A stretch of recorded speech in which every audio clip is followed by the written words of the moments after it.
हमारा टॉपिक है चुंबकीय क्षेत्र में रखे धारावाही चालक पर बल। तो इसमें क्या है, हमारे पास एक धारावाही चालक है। धारावाही चालक यानी कंडक्टर है, ठीक। तो उस कंडक्टर से धारा का प्रवाह हो रहा है और वो कंडक्टर कहाँ रखा हुआ है, चुंबकीय क्षेत्र में रखा हुआ है। तो यदि ऐसे कंडक्टर को हम लेंगे जिसमें कि धारा का प्रवाह हो रहा है और यदि हम उसको चुंबकीय क्षेत्र में रखते हैं तो क्या उस पर कुछ बल लगता है उस चुंबकीय क्षेत्र के कारण? तो बिल्कुल हाँ, बल उस पर लगेगा। तो वो बल कितना लगता है ये चीज हमें गणना करनी है, ठीक। तो ये डेरिवेशन हम करने जा रहे हैं। तो चलिए सबसे पहले हम इसका डायग्राम बना लेते हैं और फिर इसका डेरिवेशन करते हैं, ठीक।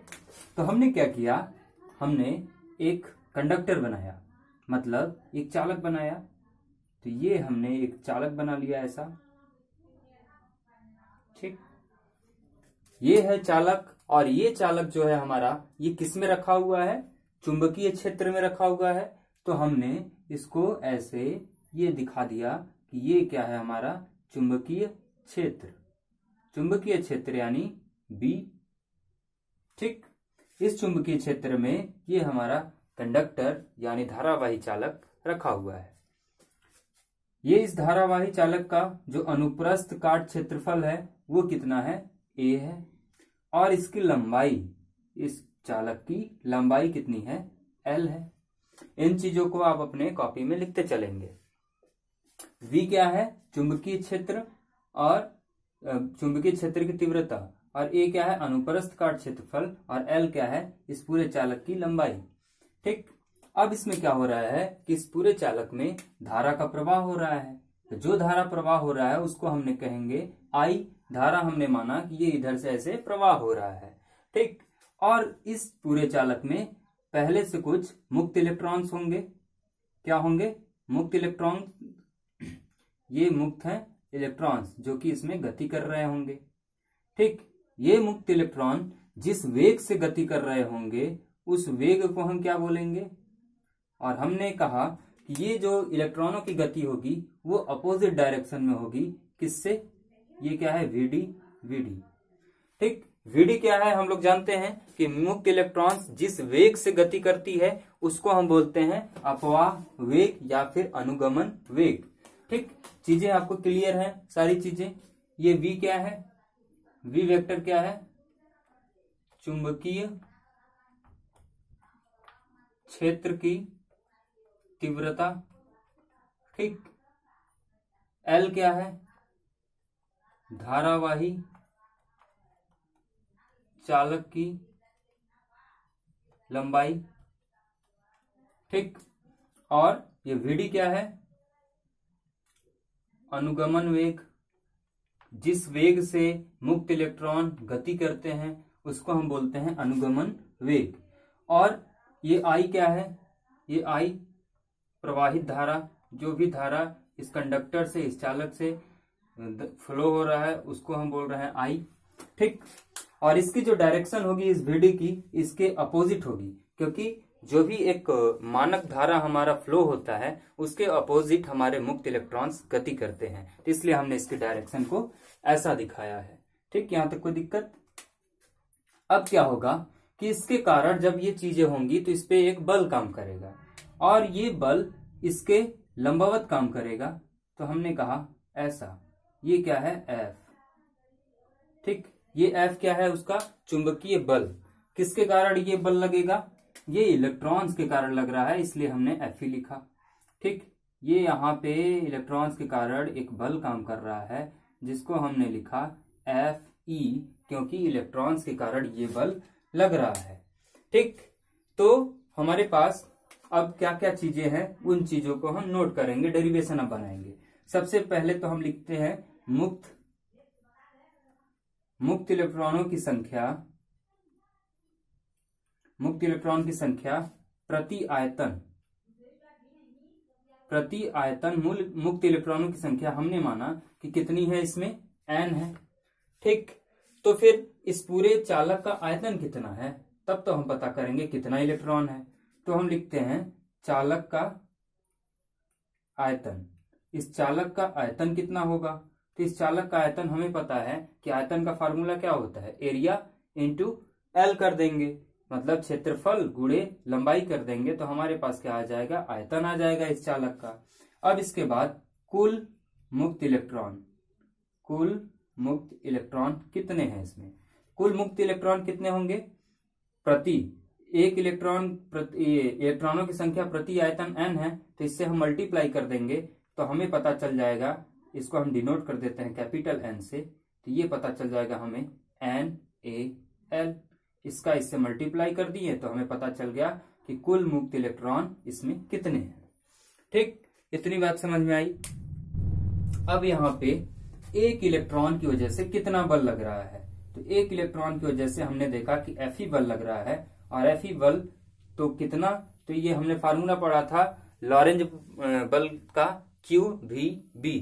तो यहाँ पे हम जो Q लेंगे वो Q क्या लेंगे, इस इलेक्ट्रॉन को लेते हैं, इलेक्ट्रॉन का नेचर निगेटिव होता है तो हम यहाँ पे माइनस दिखा देते हैं, तो माइनस E हो गया Q, और V क्या लेंगे, VD को लेंगे, अनुगमन वेग को, तो यहाँ VD और साथ में QVB, B तो वही रहेगा, तो माइनस का E इंटू B, ये क्या होगा, उसका एक इलेक्ट्रॉन की वजह से लगने वाला लॉरेंज बल। ठीक, अब हमें चाहिए पूरा क्या चाहिए, हमें पूरा परिणामी बल निकालना है। एक इलेक्ट्रॉन के लिए तो हम निकाल नहीं रहे हैं, हम परिणामी बल निकालेंगे, क्योंकि इस पूरे आयतन का बल जो लगेगा हमें उसको दर्शाना है। तो उसे फाइंड आउट करने के लिए हम क्या करेंगे, अब लेंगे हम परिणामी बल। तो जो परिणामी बल होगा यानी F, ये होगा Fe एक इलेक्ट्रॉन के कारण लगने वाला बल गुणे कुल मुक्त इलेक्ट्रॉनों की संख्या n। अब सारी चीज को आप लिख दीजिए। Fe कितना लाए थे आप, -E VD इंटू B, यही चीज लाए थे, इंटू n कितना है, स्मॉल NaL। इसको थोड़ा सा रीअरेंज कर लेते हैं। जब आप इसको रीअरेंज करेंगे तो ये क्या बनेगा, ये बन जाएगा माइनस, इसका minus NeA VD L into B। क्या कुछ याद आ रहा है, minus NeA VD L into B, कुछ याद आया, ऐसा हमने क्यों लिखा है? हमने एक फार्मूला इसका पढ़ा था, कब, जब अनुगमन वेग और विद्युत धारा का एक रिलेशन निकाला था, तो वहां पे हमने एक फार्मूला पढ़ा था कि ये I बराबर होता है कितना, -NeA VD, याद आया? तो यहाँ पे हम पुट कर देंगे, ये क्या होता है, I के बराबर होता है, I के बराबर इतना होता है, तो इसके जगह पे हम क्या लिख सकते हैं, इसके जगह पे हम लिख देंगे I, ये L हो जाएगा इंटू B। तो हमारे पास आया IL इंटू B, ये भी वेक्टर क्वांटिटी, ये भी वेक्टर क्वांटिटी। ये फार्मूला ही क्या है, चुंबकीय क्षेत्र में रखे धारावाही चालक पर लगने वाला बल। तो चुंबकीय क्षेत्र पे कितना बल लगेगा, तो इतना बल लगेगा, तो ये है उसका सदिश स्वरूप। और जब इसका आप कौन सा अदिश स्वरूप लिखेंगे, तो अदिश स्वरूप में इसका वेक्टर क्वांटिटी को हटाएंगे, तो जब इसके आप वेक्टर क्वांटिटी को हटाएंगे तो यही फार्मूला क्या फिर आपको मिलेगा, इसका मॉडुलस लिखेंगे, F को मॉडुलस में लिखेंगे मापांक में, बराबर IL B साइन थीटा। तो ये हुआ मेन फार्मूला जिसे हमें ज्ञात करना था। छोटा सा डेरिवेशन है, आप इसको कर सकते हैं आसानी से, अपने नोटबुक में से नोट कर लीजिए। इसके बाद हम इसी पार्ट में एक छोटा सा डेरिवेशन और करेंगे। ठीक, तो इसको आप नोट कर लीजिए, स्क्रीनशॉट ले लीजिए।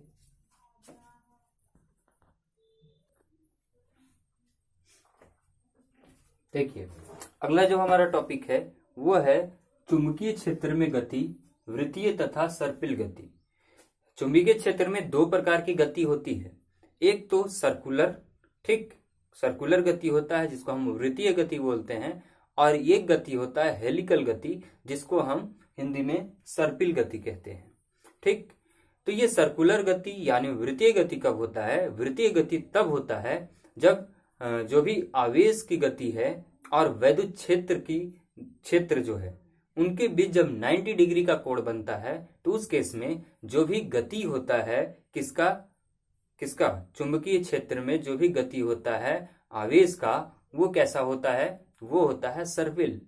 लेकिन जब 90 डिग्री नहीं बनेगा तो जो भी बल देखने को हमको मिलता है जिस प्रकार की गति में, वो फिर सर्पिल गति कहलाता है।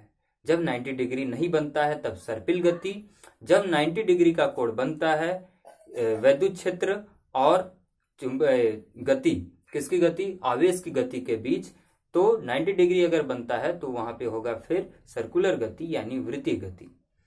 तो इसमें हमें पूछ क्या लिया जाता है? इसमें हमसे बहुत सारी चीजें पूछ ली जाती हैं कि जब वृत्तीय गति होता है तो आवेश का, तो उसमें बल कितना लगता है।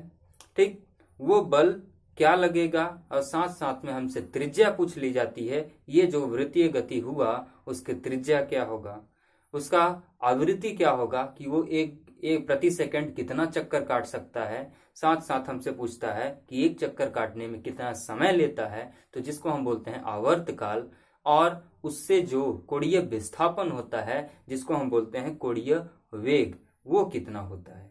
तो ये सारी चीजें हमसे पूछ ली जाती हैं, तो जिनको हम अभी गणना करेंगे। तो सबसे पहले तो देखिए हम क्या लेते हैं, हम एक चुंबकीय क्षेत्र ले लेते हैं। सबसे पहले मैं बता रहा हूं वृत्तीय गति के लिए एक ही बताऊंगा, वृत्तीय गति। ठीक, वृत्तीय गति कब होता है? जब 90 डिग्री का कोण बनेगा किसके बीच में? जो हमारा गतिमान आवेश होगा और चुंबकीय क्षेत्र में जो बल लगेगा, अगर इन तीनों के बीच के कहीं किसी के भी बीच में 90 डिग्री का कोण बन रहा है तो सर्कुलर गति होगा। ठीक, तो हमने क्या किया, हमने ये ऐसे ही हम दिखाने के लिए क्या कर रहे हैं, एक चुंबकीय क्षेत्र ले लिए। ठीक, एक चुंबकीय क्षेत्र ले लिए और इसमें हम क्रॉस लगा लिए। क्रॉस ये बता रहा है कि जो भी बल लग रहा है वो अंदर की ओर लग रहा है। ठीक, ये क्या बता रहा है?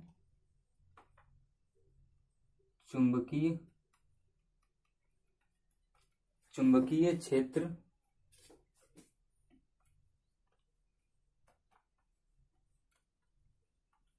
अंदर की ओर। ठीक, बाहर की ओर दिखाने के लिए हम डॉट दिखाते हैं, ऐसे डॉट करके गोला बना देते हैं। तो ये सिंबल है कि जब चुंबकीय क्षेत्र किधर काम करेगा, बाहर की ओर। अंदर की ओर के लिए हम क्या दिखाते हैं? क्रॉस दिखा देते हैं। ठीक, अंदर की ओर चुंबकीय क्षेत्र। ठीक, अब यहाँ पे इस चुंबकीय क्षेत्र में क्या होगा कि यहाँ पे हमारे पास कोई आवेश मौजूद होगा। ठीक, ये हमारा पूरा चुंबकीय क्षेत्र है जिसको हम बोल सकते हैं बी है। अब यहाँ पे हमने कोई आवेश रखा, अगर स्थिर आवेश है तो उसमें कोई भी चुंबकीय प्रभाव देखने को नहीं मिलता है, तो ये आवेश मान लीजिए इस डायरेक्शन में गतिमान है और जिस गति से वो गतिमान है वो क्या है? v है। ठीक, यहाँ पे हमने कोई आवेश लिया है प्लस q। तो जैसे जैसे ये गति करता है तो ये गति करते करते ये एक ऐसा गोला बना लेता है, वृत्त बना लेता है। ठीक, ये ऐसा वृत्त बना लेगा और हर वृत्त का कुछ न कुछ सेंटर होता है। यहाँ पे हम कह ले रहे हैं कि यहाँ पे इस वृत्त का सेंटर है। ठीक, और यहाँ पे जो बल लगेगा इसके कारण ये बल कहीं इस दिशा में ऐसा कुछ लग रहा होगा जो कि इससे क्या होगा? 90 डिग्री का कोण बनाता है। तो जब ये बल लगने वाला बल जो कि केंद्र की तरफ लग रहा है, इस वृत्त के केंद्र की तरफ, जिसको हम आगे अभी पढ़ेंगे, अभिकेंद्रीय बल इसको बोलते हैं। ठीक, तो उसके कारण और ये जो हमारा आवेश की गति है इसके बीच 90 डिग्री का कोण बन रहा है, तो ये ऐसा वृत्त बना ले रहा है। और हमने क्लास 11th में पढ़ा था कि जब ऐसा केस होता है कि ये हमारे पास एक वृत्त है। ठीक, ये हमारे पास एक वृत्त है और यहाँ पे ये उसका गति का वेग है और यहाँ पे सेंटर है, तो यहाँ से यहाँ तक का जो सेंटर है इसको हम बोलते हैं आर फॉर त्रिज्या। ठीक, और यहाँ पे जो बल लगता है किस तरफ लगता है? केंद्र की ओर, जिसको हम एफसी बोलते हैं, यानी अभिकेंद्रीय बल बोलते हैं। ठीक, तो जो भी बल लगेगा किधर लगेगा, केंद्र की ओर लगेगा, इसी वृत्त के। तो ऐसे बल को हम बोलते हैं अभिकेंद्रीय बल। ठीक, तो यहाँ पे जो लॉरेंज फोर्स होगा हमारा इस क्षेत्र में, इसके लिए जो हमारा लॉरेंज बल होगा वो कितना होगा, तो लॉरेंज बल हमारा हो जाएगा क्यू वी बी हो जाएगा। ठीक, क्यू वी बी हो जाएगा।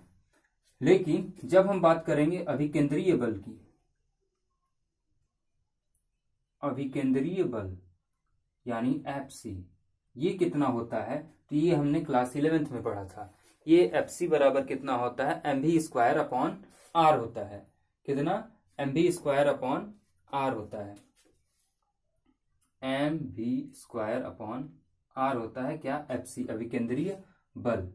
ठीक, तो ये जो अभिकेंद्रीय बल लग रहा है और ये जो इस क्षेत्र में बल लग रहा है, ये बराबर होना चाहिए। ये कैसा होना चाहिए, बराबर होना चाहिए।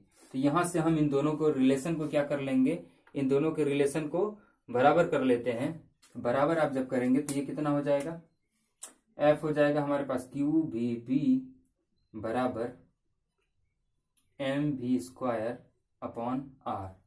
आर क्या है, त्रिज्या है। तो चलिए अब हम त्रिज्या सबसे पहले फाइंड आउट करते हैं। तो त्रिज्या निकालते हैं इसका, यानी आर कितना हो जाएगा, ये आर इधर आ जाएगा, ये नीचे चले जाएंगे, तो ये हो जाएगा mv² upon Q we B. एक भी से इसका स्क्वायर कैंसिल, तो ये आ जाएगा mv upon Q B. mv upon Q B, ये क्या आया, इसका आर आ गया।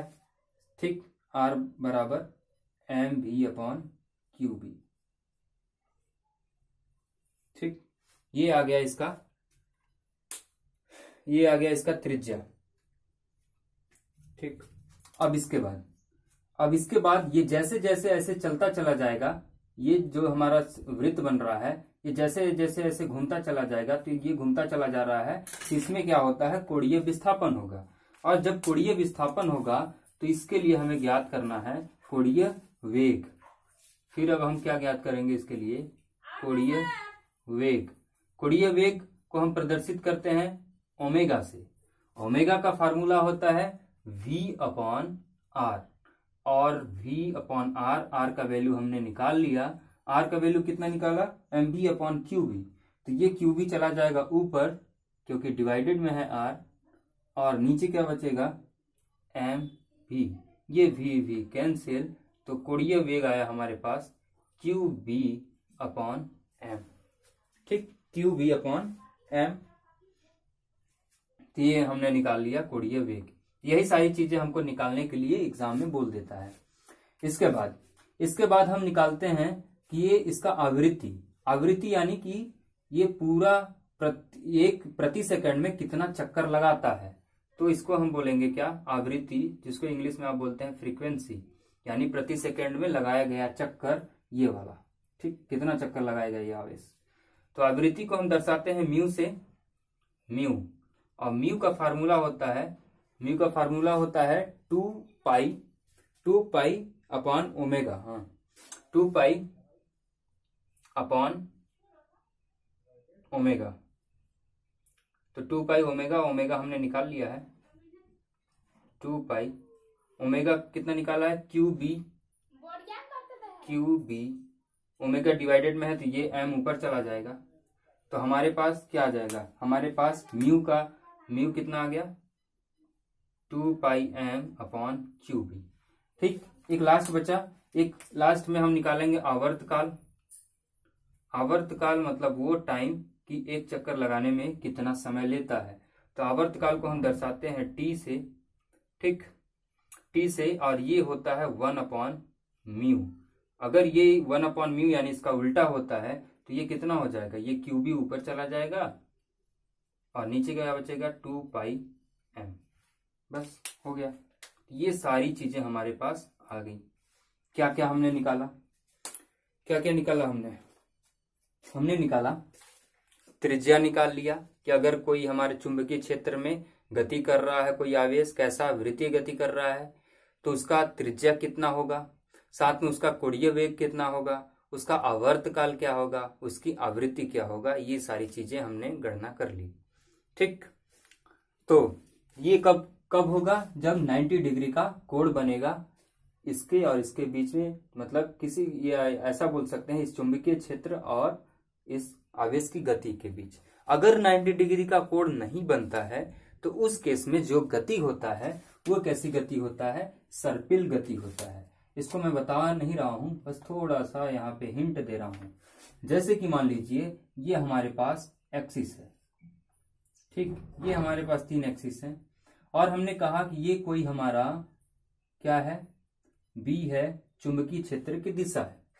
ठीक, अब हमारे पास जो आवेश है, यहाँ पे कोई आवेश है, वो 90 डिग्री का कोण नहीं बना रहा है इससे, बल्कि किसी भी एंगल पे ऐसे गति कर रहा है v। ठीक, तो जब वो किसी भी एंगल पे ऐसा गति करता है जिसमें कि 90 डिग्री का कोण नहीं बनता है, तो जब आप इसका कंपोनेंट निकालेंगे, ये v क्या है, उसका मान लीजिए रिजल्टेंट है, परिणामी है, तो इसको हम कंपोनेंट बनाएंगे। तो कंपोनेंट बनाएंगे तो ये बनेगा v1 v2। तो इसके कारण जो गतियां होती हैं वो फिर कुछ ऐसा होने लगती हैं, हेलिकल स्प्रिंग की तरह ये। ठीक, तो ऐसी गति को फिर हम क्या बोलते हैं, ऐसी गति को हम बोलते हैं सर्पिल गति। तो ये आप नोट कर लीजिएगा कि जब 90 डिग्री का कोण नहीं बनाता है तो कैसी गति होगी, तो सर्पिल गति होगी। 90 डिग्री का कोण बनाता है तो कैसी गति होगी, वृत्तीय गति होगी। तो इसी के साथ इस क्लास को समाप्त करते हैं। धन्यवाद।